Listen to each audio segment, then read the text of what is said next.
So in this video, I want to look at how to use the Interview Pro report to interview a candidate. Just a couple of quick tips.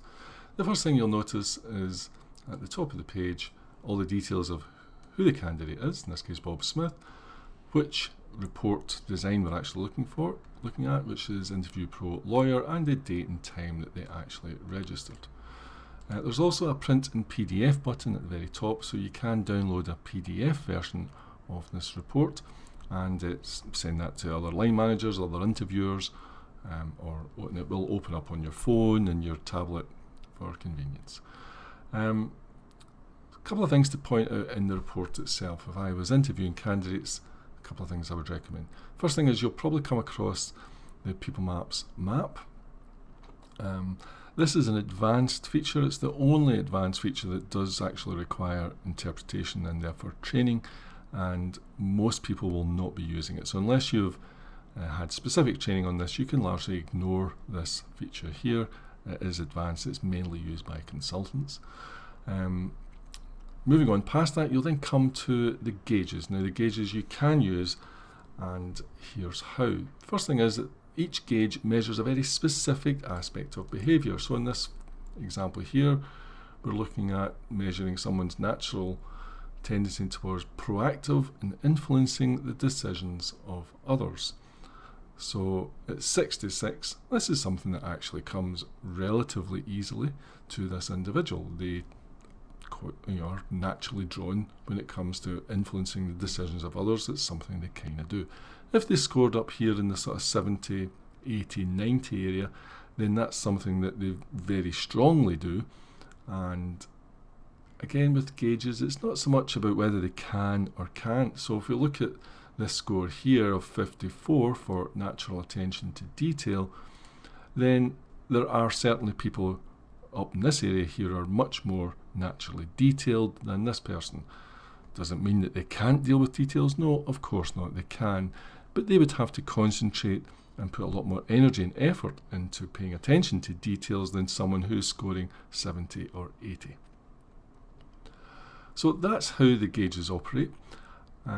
Typically when interviewing a candidate, I would identify a handful of these gauges because there's a lot of data in this report. So I would maybe look at 3 or 4 or maybe 5, but probably 3 or 4, and identify the subjects, these that matter most to me in the specific job role. So have a look through these and decide which of these areas are most important to you. What are you going to focus on? And that can help you set a priority. So if influencing people is really, really important, then that would be one of them. If detail is really important, then that would be one of them.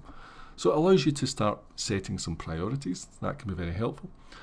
The other thing I would do when I'm interviewing a candidate would be to quote back some of these scores. So I would just say to them, I see that you only score 54 for your attention to detail. Do you think that's about right? Should it be higher? Is it a bit lower? Is it about right?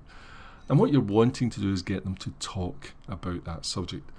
And if they say, well, I think actually it should be a lot higher than that, then you say, oh, great, well, can you justify that? Can you give me an example from your previous work where you can demonstrate your natural attention to detail?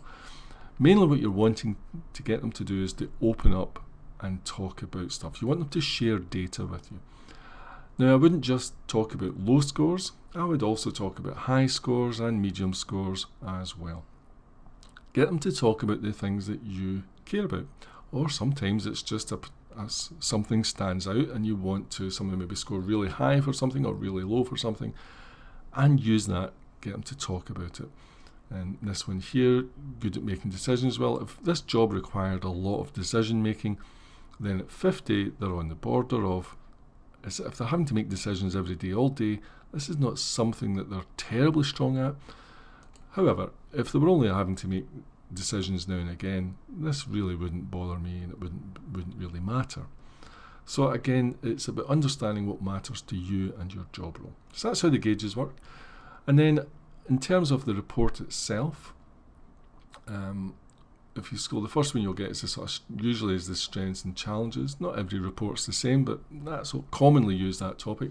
And then you come to the first of the topics. So communications is one topic, and it'll tell you something about, in this case, Bob's communication style, and some comments from essentially from People Maps.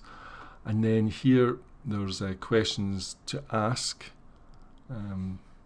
Bob to help you understand more and explore things, and what you're looking for in Bob's answers as well.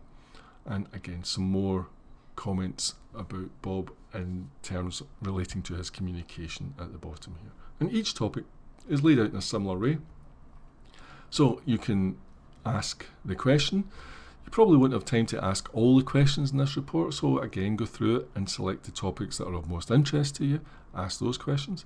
And I would also quote extracts back to Bob and ask him for his own, does he agree with that? What does he think about that? Can he give an example of that?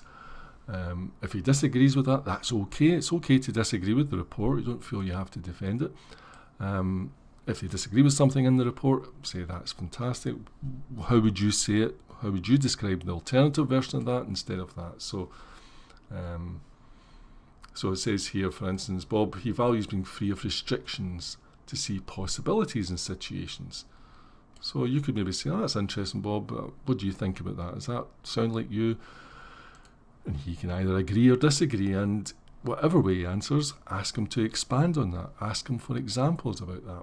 Talk about the specific issue relating to his previous work experience or his previous experience in anything. So that's how I would use it. Most topics, if we scroll down to the bottom, most reports include a section on work environment. This is really important. You want to understand their work environment and how that compares with the actual environment that you'll be placing them in. So this will describe the type of environment that they actually thrive in, and you can see how different or similar that is to what you're actually offering. And it's the closer you can get to that, of course, the better.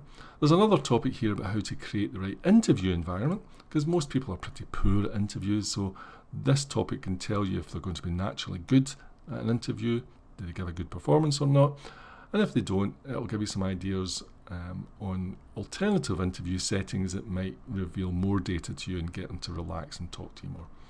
And then finally there's a section about how to inspire them, if you like them, to choose your job offer. So this is really useful because it was a reminder about what they are looking for in their job, and if you can offer that and deliver that, then you're more likely to encourage them to take your job offer over your competitors.